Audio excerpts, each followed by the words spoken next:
Ustadz yang terhormat, saya seorang karyawan di salah satu perusahaan swasta. Kirain saya seorang kapiten. Di tempat saya bekerja tuh ada satu orang wanita yang selalu saja merasa ngiri sama pekerjaan orang lain. Jika saya dipuji atasan atas hasil kerja saya, dia selalu nggak terima. Waduh, dan menyampaikan berita miring. Kali ketika saya salah, diperbesarlah kesalahan saya itu. Namun rupanya atasan selalu percaya sama dia. Seolah-olah dia tuh selalu benar aja. Nyari mukanya pinter. Menjilat itu. Yang ingin saya tanyakan, apa yang harus kita lakukan terhadap orang tersebut? Terus bagaimana menghindari dari orang-orang sedemikian rupa? Menular nggak sih penyakit hati, Ustadz? Tapi benar juga ya, Teteh paling takut ketularan penyakit hati. Benar. Pertanyaan yang baik nih, tadi mau nanya tapi isi.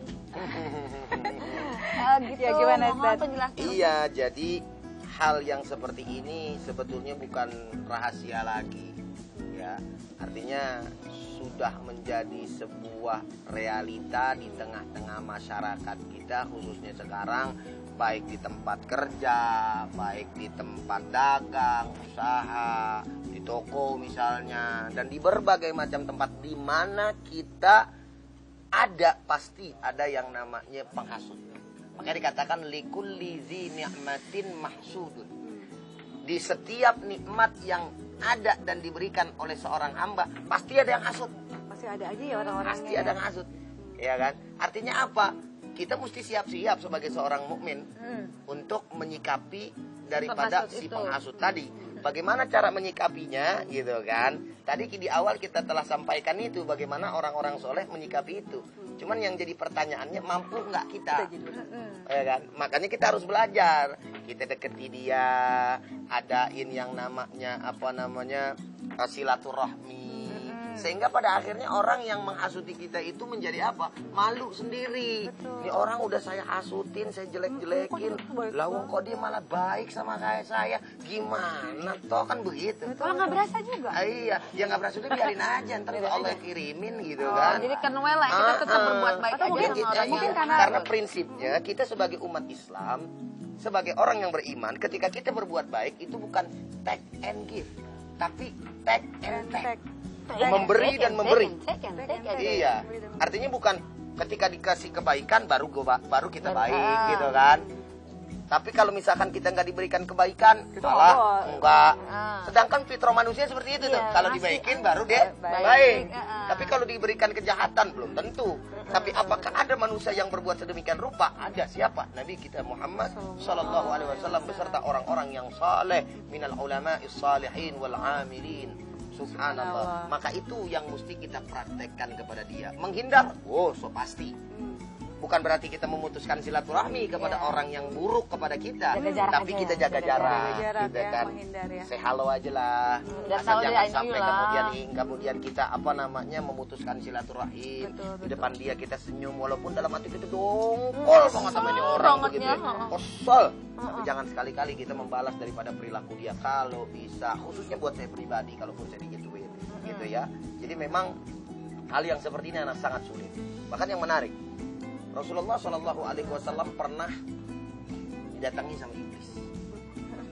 Jadi iblis diperintahin sama Allah suruh datang ke Nabi Muhammad. Nabi Muhammad tanya, ntar dia jawab.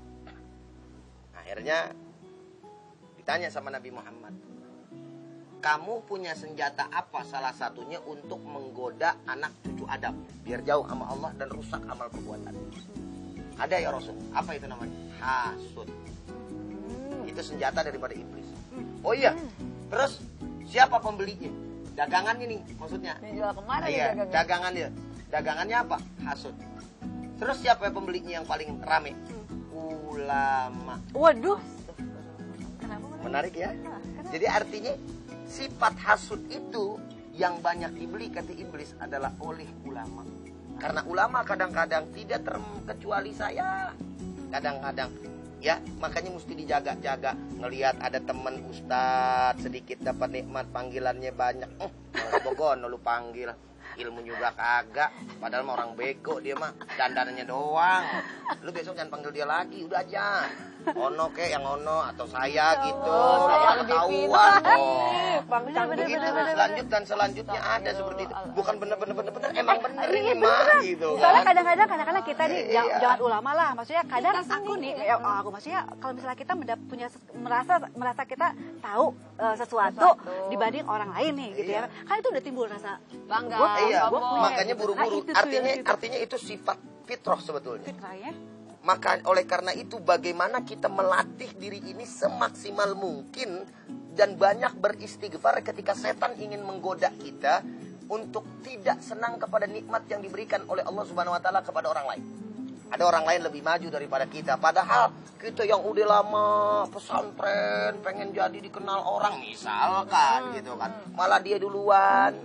Nah justru mungkin dari situ Allah menegur kita, ente sih salah nyari ilmu biar dikenal sama orang. Nyari ilmu tuh buat ibadah ngamalin, ajarin lagi sama orang. Mau masuk TV nggak masuk TV nggak ada urusan. Atau misalkan mau terkenal nggak ada urusan. Salah ya. Kita sebagai umat Islam yang bijak, alhamdulillah ya Allah benar. Saya ditegur. Introspeksi diri. Ngelihat senang orang, buru-buru istighfar. Astagfirullahaladzim. Masih banyak kurang. Gitu kan. Itu teman saya juga, kita mestinya kira. Tapi pada hakikatnya benar apa yang tadi itu. Silahkan tanya kepada para alim ulama yang lain bahwa ada hadis yang sedemikian rupa dialog antara Nabi dan iblis. Dan biasanya yang namanya hasud emang sesama. Tukang baso kan presenter sama presenter. Kita mah damai. Aman.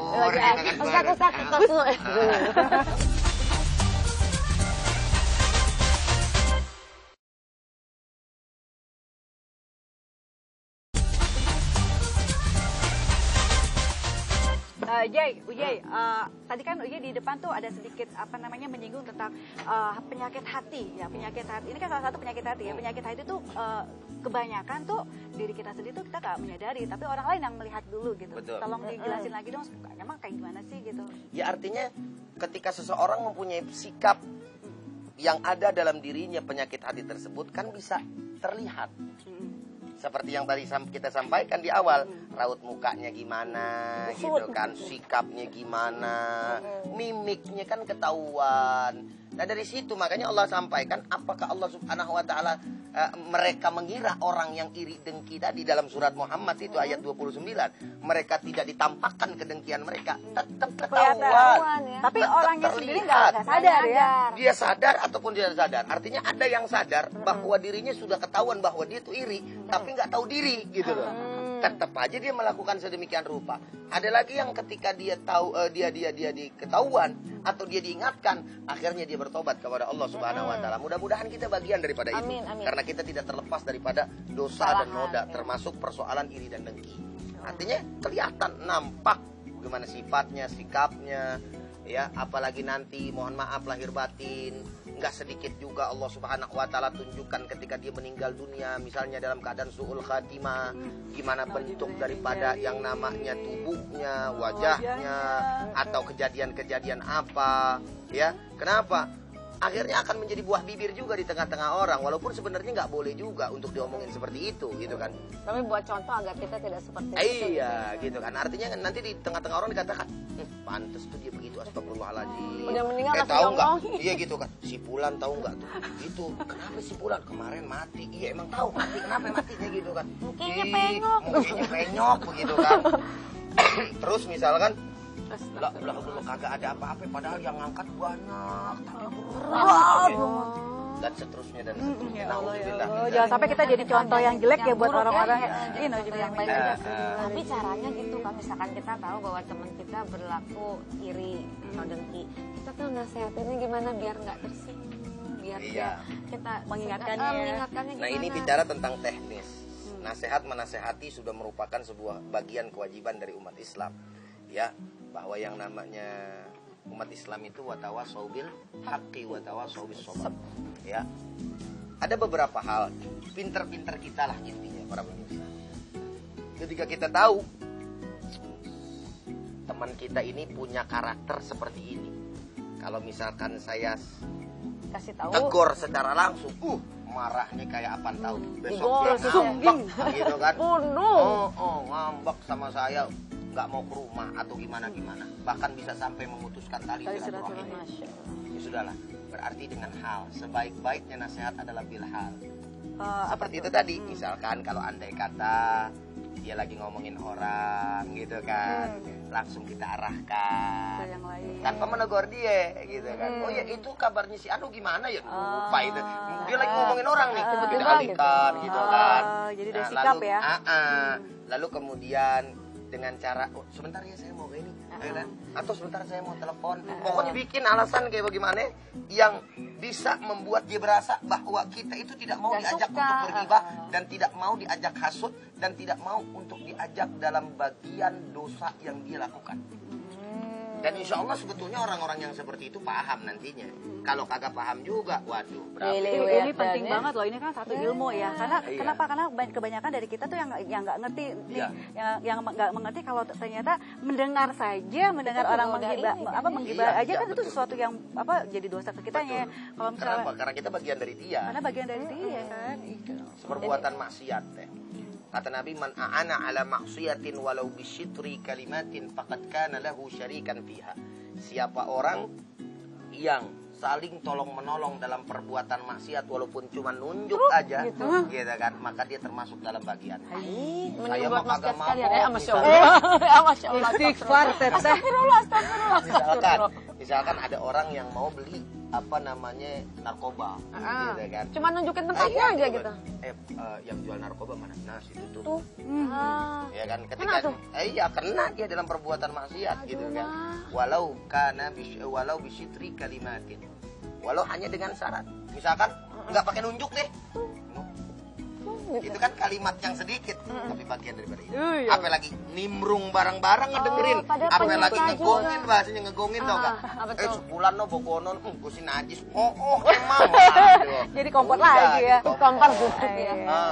Tapi kalau misalnya kita manusiawi lah ya, maksudnya kalau pada suatu saat kita melihat seseorang yang membuat kita akhirnya merasa iri atau dengki gitu ya, itu kan sebenarnya kan walaupun kita tahu itu salah gitu, tapi kan namanya setan ini kan sangat-sangat kuat gitu ya untuk menggoda kita supaya kita jadi ikut mereka gitu ya. Nah, kira-kira apa sih yang bisa kita lakukan pada saat kita merasa aduh ini hati tuh udah ngerasa sirik gitu ya, dengki gitu. Nah, itu gimana tuh supaya kita langsung ilangin penyakit hati itu gitu. Banyak salah satunya ibadah kepada Allah dengan cara baca Quran.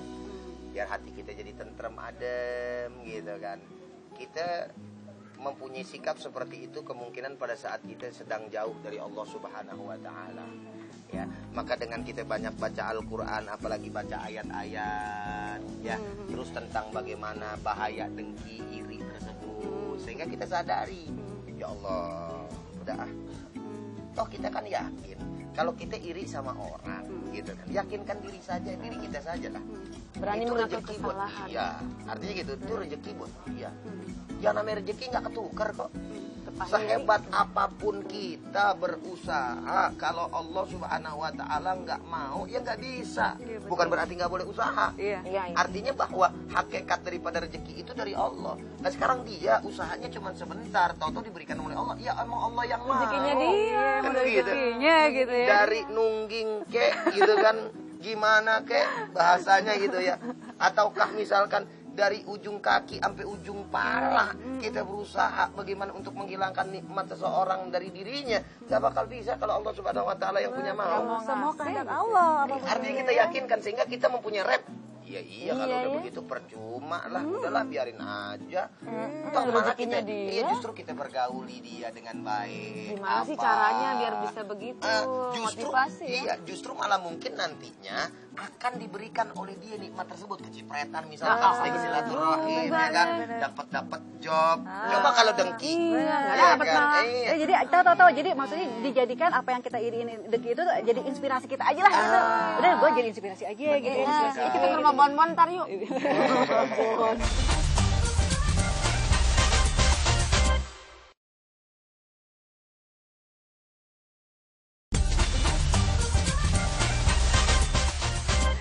Ujay, kalau misalnya gini nih, misalnya ada orang menjolimi kita, karena kan mereka tuh hasut gitu ya. Nah terus udah gitu orang-orangnya itu tuh kasih tahu ke kita, itu tuh orang itu begini. Nah kita yang sebagai orang dijolimi gitu ya. Terus apakah kita punya hak untuk membela diri? Karena kan kalau misalnya kita membela diri, berarti kita juga menghasut orang itu dong. Maksudnya membuka aib orang itu karena memfitnah kita gitu kayak gitu. Apakah kita tergolong orang-orang yang juga sebagai penghasut? Nah, itu gimana tuh? Gibah. Atau gibah Juga gitu. Gimana tuh? Ini ada kaitannya ini. Walaupun pembahasan kita pemirsa iri dan dengki, hasut, tapi sama gibah saudara seperti apa yang tadi saya sampaikan. Maka 12 ya? iya, kita tidak salahnya untuk membahas persoalan ini. Perlu sama kita ketahui, memang secara umum berkaitan dengan persoalan gibah. Gibah itu ada yang diperbolehkan. Sebagaimana tadi iri juga ada yang diperbolehkan. Betul. Iya kan? Jadi ada di mana tuh Ustadz? Di dalam kitab namanya Riyadhus Shalihin. Babnya, pembahasannya bab ma yubahu minal ghibah. Yaitu artinya bab ma yubahu minal ghibah. Yaitu artinya gibah-gibah yang diperbolehkan. Setidaknya di sana ada 6. Salah satunya apa? Yaitu menggibahi orang yang fasik. Kata Nabi, la ghibata li fasikin, tidak ada gibah bagi orang yang fasik. Fasik apa sih Ustadz? Nah, apakah? Orang fasik itu orang yang beriman tapi maksiat jalan. Orang artinya masih STMJ. doyan. Nah, betul sekali. Sholat Terus maksiat jalan. Ya, apalagi akan membahayakan daripada keluarga kita. Untuk memperingati orang yang kita cintai supaya tidak mengikuti dia dalam rangka niat bukan membenci daripada dirinya tapi perbuatannya, maka diperbolehkan. Nak, kamu jangan bergaul sama itu ya nak. Itu tahu ibu orangnya seperti apa, mama tahu. Nanti kamu ikut-ikutan nak. Sebut namanya, nggak apa-apa. Sebab kalau kita nggak sebutin, ntar anak kita keder. Yang mana sih mah? Itu teman kamu yang mana? Itu dah.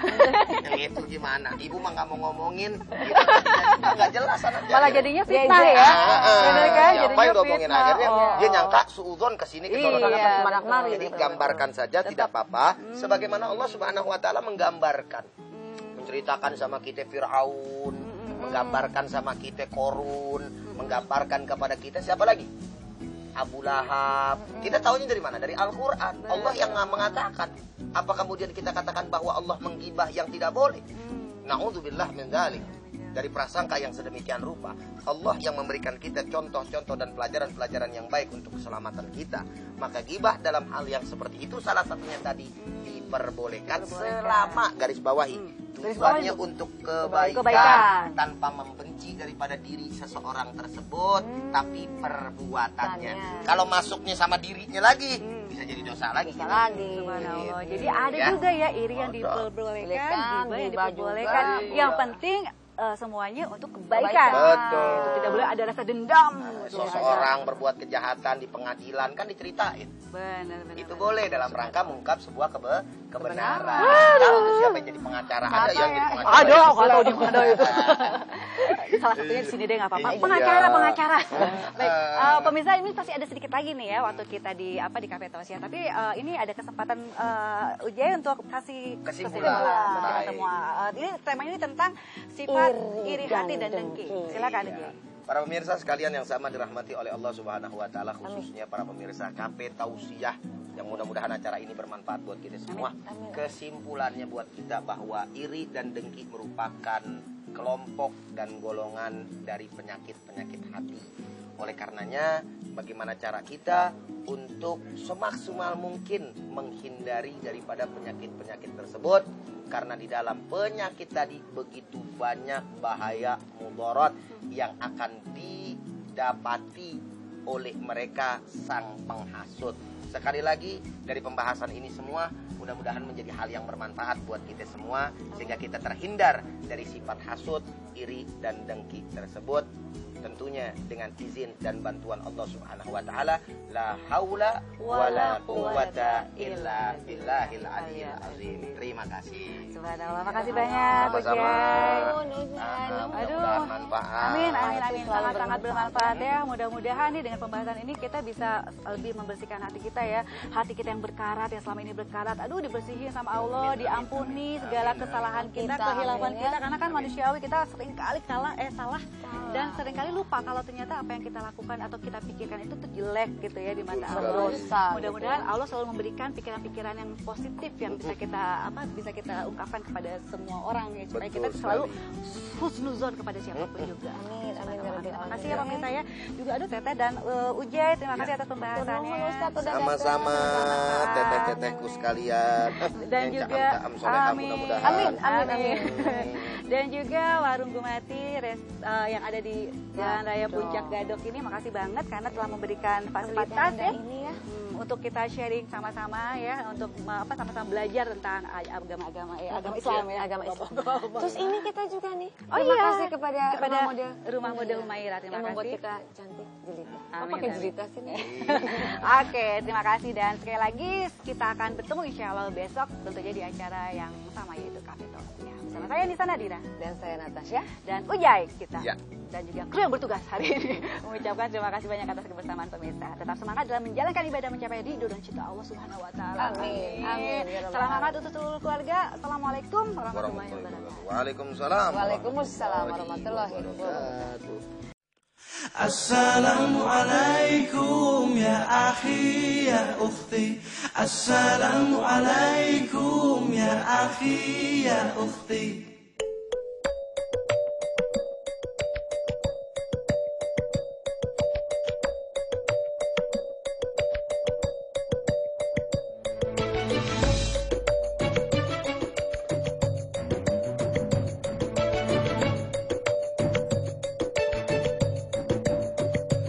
Assalamualaikum